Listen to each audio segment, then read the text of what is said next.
Are you using Blender, but tired of the tedious bits slowing down your workflow? Yeah, me too. They really need a shortcut to keyframe all the shape keys.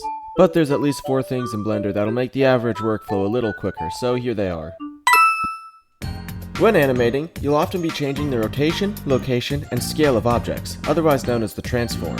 But if you really quickly want to return them to their original values, you can press Alt and R to reset the rotation, Alt and S to reset the scale, and Alt and G to reset the location. This is especially helpful for armatures, because in pose mode you can select all the bones you want reset, and press Alt R to reset the pose.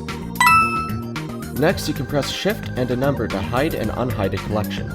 Doing this makes it easy to hide unwanted objects to focus on a specific area. How the collections are sorted can be complicated, so let me explain.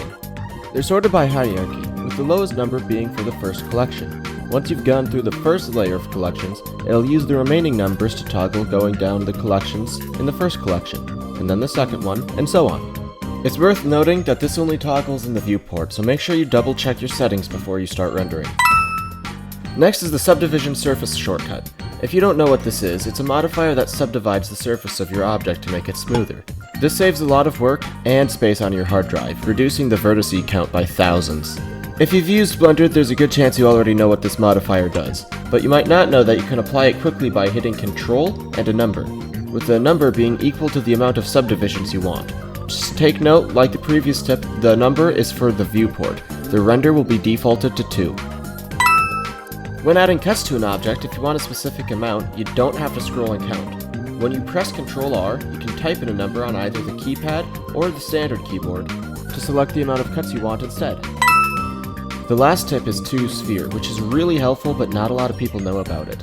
If you want your object to be a little bit more round, you can press Shift, Alt, and S. And then as you drag your mouse, it will gradually become more spherical.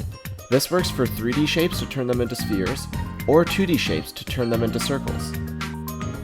That's all for this video, but there's a ton of other shortcuts, so make sure to show this video some love and I'll make part 2.